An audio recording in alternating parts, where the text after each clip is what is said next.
Hola amigos del internet, bienvenidos de vuelta a su podcast 5 pies al gato. Yo soy Mara. Y yo soy Carla.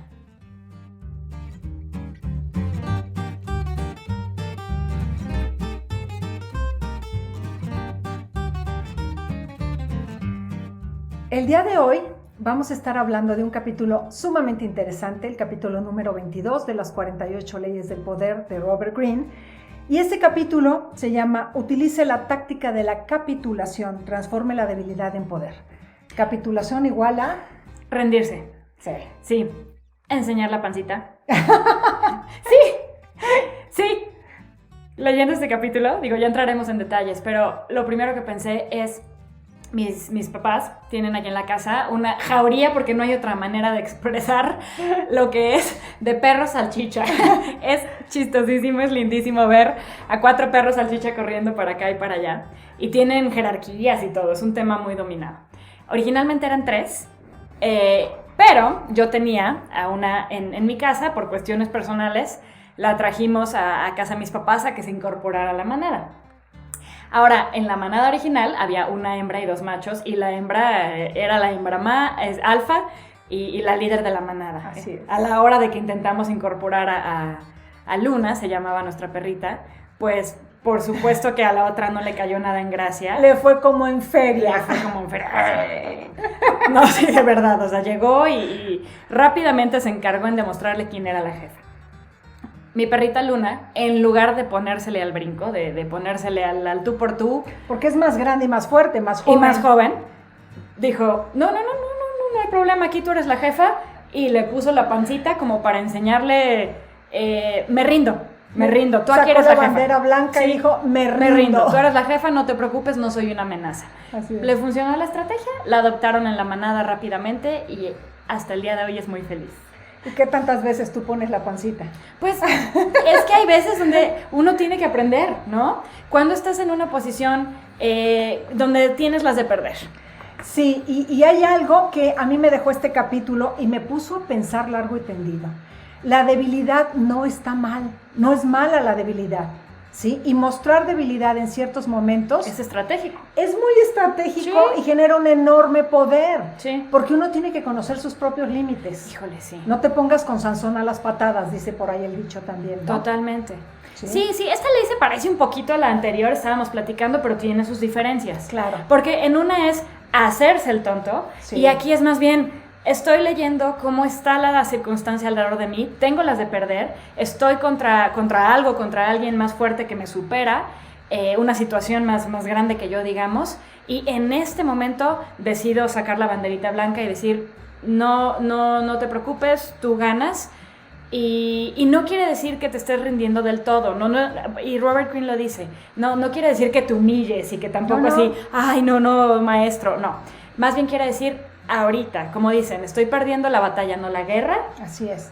Estoy decidiendo retirarme un poco, tener tiempo para pensar, para organizarme. Porque es de sabios, claro, reconocer cuando uno en esta batalla es más débil. Uh-huh. Entonces, de entrada, si tú tienes la autocrítica, la sabiduría, el autoconocimiento de decir, no tengo el mismo nivel de fuerza, de recursos, de posibilidades, de conocimiento, de ejército, llámale como quieras, para ganar esta batalla, lo más sabio es rendirme.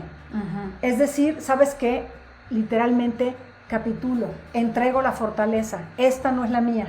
Totalmente. ¿Sí? Robert Greene dice algo súper interesante, que cuando llegas, digamos, con una actitud pasiva a una situación agresiva, lo que haces es que desescalas. Así todo es. Va para abajo, porque si llegas con una actitud agresiva, el otro se va a defender, y se va a defender agresivamente, y luego tú vas a reaccionar agresivamente y va a ir escalando la situación.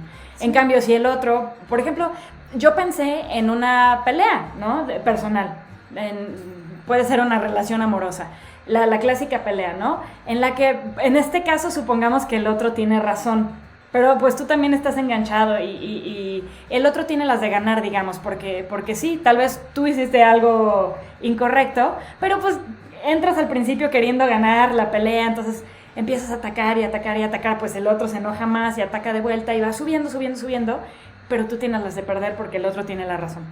El chiste es darte cuenta cuáles de esas peleas no puedes ganar. Y si desde un principio dices, ay, joles, tienes razón. Tal vez el otro sí esté fúrico. Sí, perdón, tienes razón. ¿Sí? Discúlpame. Entonces llega un punto donde el otro se da cuenta así de, híjoles, es que ya se rindió, ¿no? O sea, ya gané la pelea, ya no lo puedo seguir escalando. De hecho, también desde otro punto de vista, que sería el manejo de clientes molestos. También. De personas que llegan furibundas a generar un reclamo, que en realidad no es un reclamo, es una queja. La queja es violenta, la queja es visceral, la queja está llena de emoción. El reclamo es bastante más pensado, se construye en base a juicios compartidos, acuerdos previos, pero estamos hablando de quejas. Porque cuando llegamos así, con ese nivel de furia, a quejarnos ante alguien que nos vendió algo que se rompió a la primera, o que no funcionó, o que no me dieron lo que me vendieron. No cumplió mis expectativas. No cumplió la promesa que me hicieron, hablando de promesa, ¿verdad? De marca. Sí, promesa de marca. Entonces, hay todo un curso de manejo del cliente molesto. Y lo primero que le dicen a las personas que están capacitando es, bájale 3 rayitas. Y una forma de hacerlo es decir, ¿sí? Lo escucho, ok, déjeme entender, ok, entiendo perfecto, usted tiene razón, vamos a ver qué podemos hacer al respecto. Y estoy hablando, fíjate, con un tono de voz diferente, con una velocidad diferente, porque esto hace cambiar, digamos, estos elementos verbales, hace que el otro en automático diga, no tengo que hablar, gritar más fuerte, pelearme más severamente para que el otro me entienda. Incluso se da cuenta que está gritando. Exacto. Porque si los dos están gritando no te das cuenta y cada vez es más fuerte y más fuerte. Así es. Si lo contrastas con estoy calmado y además tienes razón así y te es. Escucho. Así es. Si el otro es así como, ok, ¿no?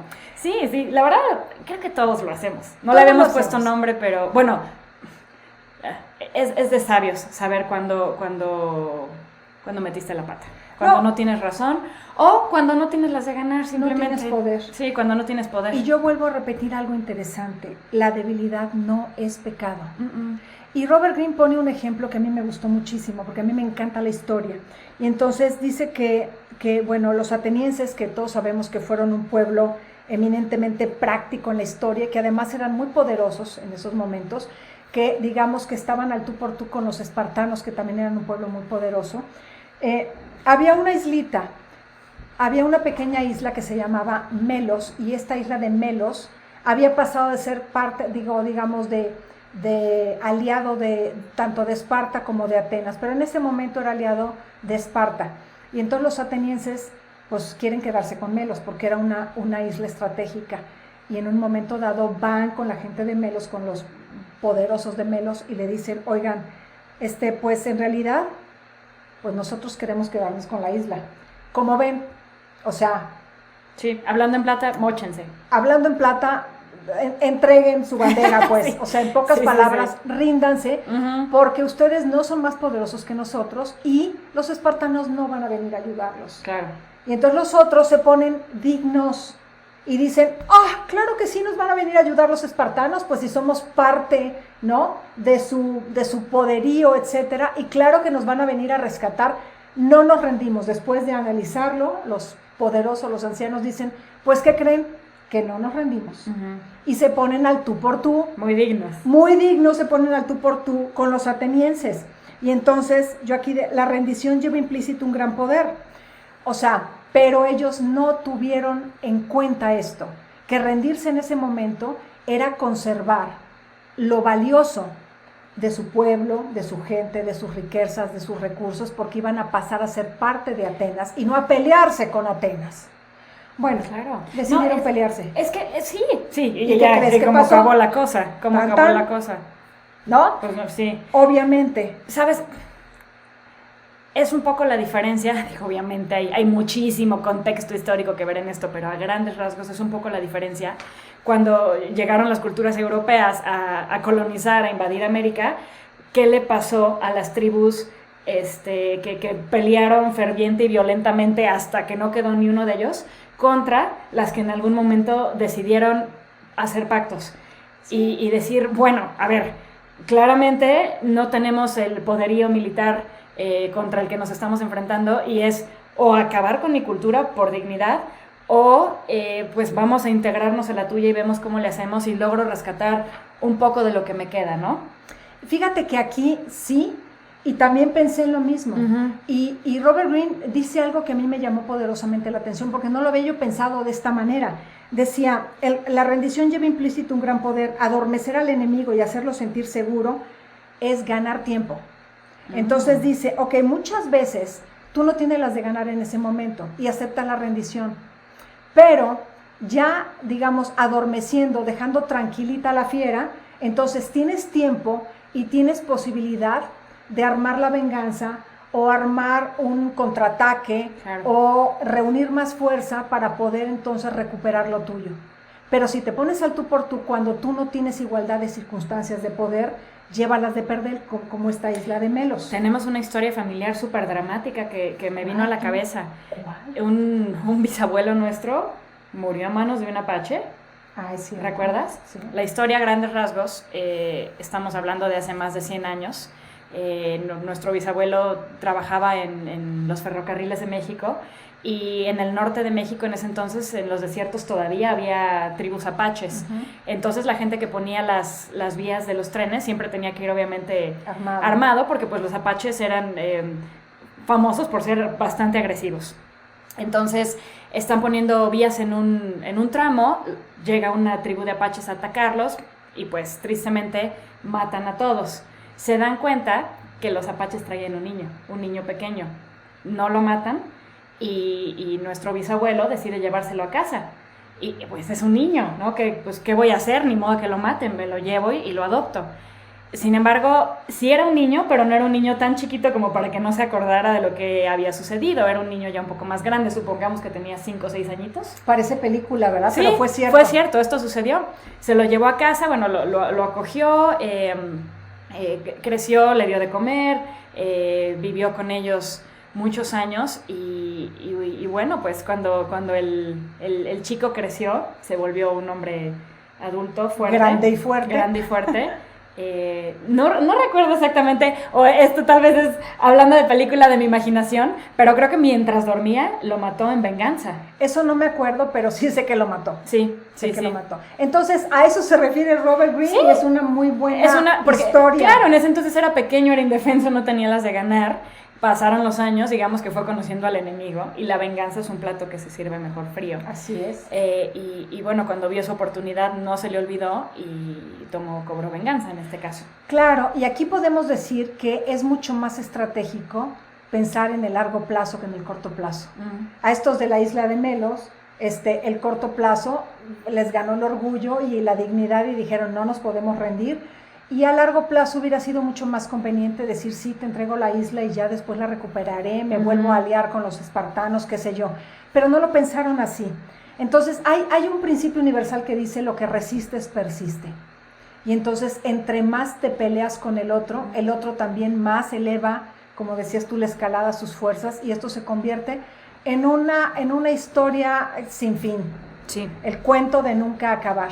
Claro. Y yo durante algunos años hice Aikido. Aikido es un arte marcial de no agresión, y en Aikido siempre te dicen, tú no inicies jamás una pelea, una batalla, pero si el otro viene hacia ti a buscar pelea, a buscar batalla, a agredirte, tú no necesitas gastar 1 gramo de tu fuerza, de tu agresión, no tienes que ponerte igual de agresivo que el otro. Utiliza la agresión y la energía negativa del otro para que el otro con esa energía se dé en la torre. Totalmente. ¿No? Y entonces, claro, no me voy a poner aquí a hacer ¿verdad? Cuestiones de Aikido, pero, no, por favor. Pero básicamente en el Aikido lo que te dicen es, tienes que ser como el bambú, que se dobla pero no se rompe. Sí, de raíces fuertes pero flexibles. Exactamente. Y esta flexibilidad hay que saber cuándo decir, no le entro, no voy, no apuesto, me rindo, entrego. Y ya después veremos. Y después veremos. Es que, pues sí, después veremos. Porque no estás perdiendo la guerra, es solo una batalla. Así es. Pues bueno, el capítulo de hoy yo creo que aquí lo dejamos porque es muy, muy conciso, muy directo al aprendizaje. Aplíquenlo en sus vidas y coméntenos aquí abajo si se les ocurre alguna otra historia similar. Claro. Por favor, regálenos un like, un compartir, con sus conocidos y como siempre ha sido un gustazo estar aquí platicando con ustedes. Un placer como siempre y recuerda, piensa en el largo plazo. Hasta luego. Hasta luego.